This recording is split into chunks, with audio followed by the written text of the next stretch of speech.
Morning, everyone. I have a handout for you before I get started. Two in-depth here. That's those two back there.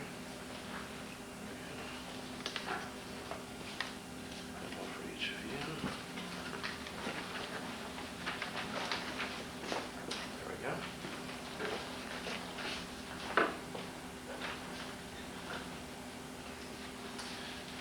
You getting the lights here. My name is Napoleon. I am a licensed amateur radio operator.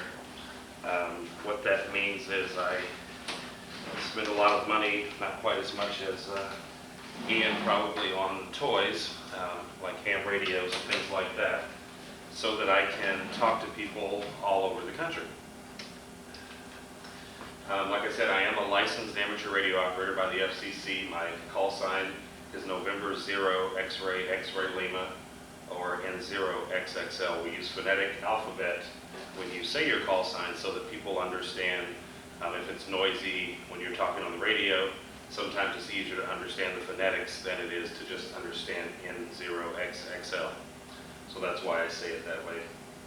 We're sorry. Due to network congestion, we cannot complete your call at this time. Please try your call again later. TWC 11. How many of you have ever heard that on your cell phones, or how many of you in here originally actually have cell phones? Can I see a show of hands?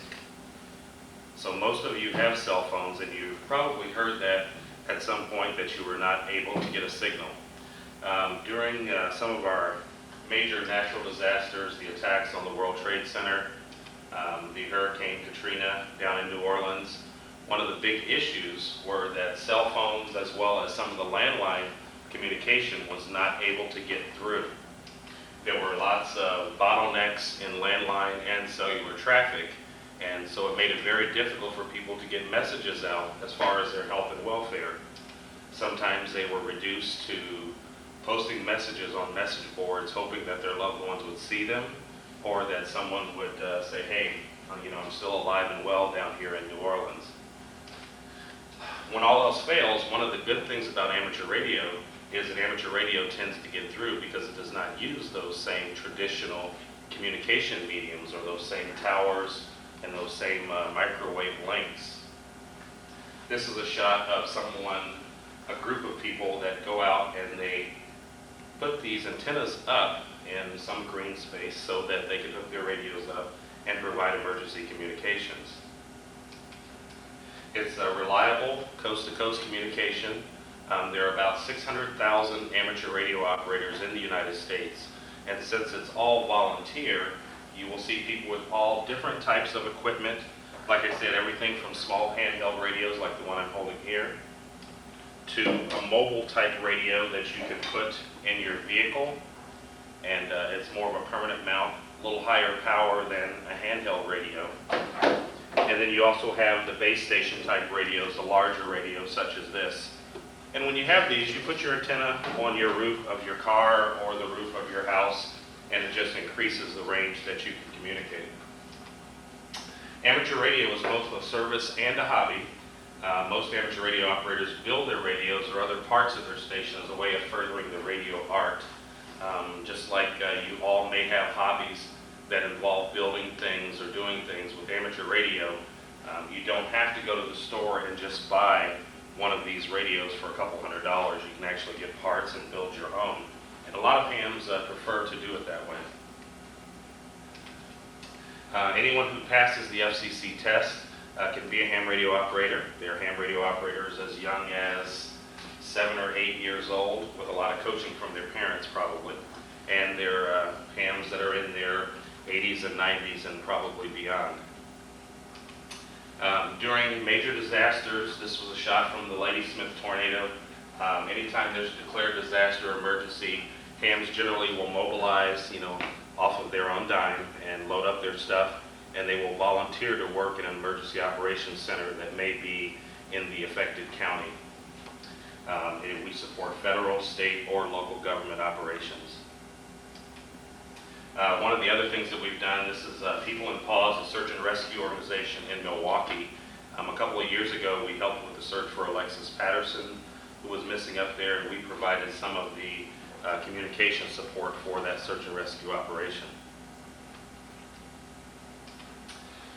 The only way to do this, you'd have to practice. Practice is very important. So what we do is annually we do an event called Field Day, and we will set up our equipment, and people come from all over the community that are hams, and we'll set up antennas, we'll put up tents, and we will make contacts with other ham radio operators all over the country. And your points are scored at the end of the contest to see how well you communicated. This past summer, I worked for several hours in Milwaukee at Whitnell Park and made contacts to all 50 states, probably somewhere in the neighborhood of 200 or 300 just for myself. From coast to coast, messages are passed to hone our skills. This is a shot of some ham operators that are in New England, and they're doing the same thing that we do here. And they have their little handheld radio here, eating McDonald's, because you have to simulate that you are in an emergency situation, so you're not going home every day and sleeping in your own bed and eating out of the refrigerator. So you're doing the best you can with what you have. The conclusion is the Federal Emergency Management Agency states that everyone in an affected area during a disaster is responsible for the first 72 hours after an emergency. A lot of people were in an uproar because during Katrina, FEMA was not there within 2 days after the hurricane came through. It's not their responsibility to do that.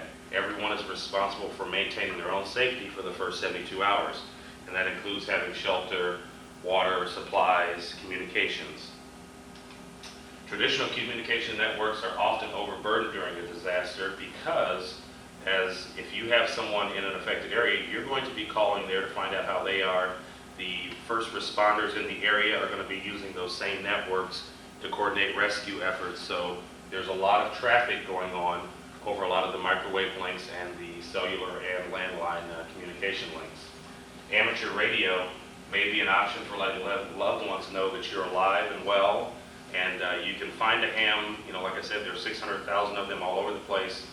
And generally, if you see the distinctive amateur radio license plates, if you're ever in a situation where there's an emergency here, you look for someone that has those plates, and you can ask them, hey, can you get a message to my mom in New York or wherever she may be, and they will help you out to the best of their ability. You think you know what radio is, but there is a radio you may not have yet discovered. Amateur radio, or as it is often called, ham radio. You can talk to the world. Hey, Yoshi, you're my first contact with Japan. Help when disasters strike. The Hurricane Emergency Net is now open for priority traffic. Or make friends worlds away. G'day, mate. Beautiful day here out in Australia. I tell you what, the waves have... Say hello to the world via amateur radio. The ARRL, the National Organization for Amateur Radio, can teach you how. Visit helloradio.org and say hello to ham radio. All right, well, thank you very much for your attention. I have put my information on the back of your handout. If you have any additional questions about ham radio or would like to get your own amateur radio license, feel free to give me a call and I'll help you out the best I can. Thank you very much.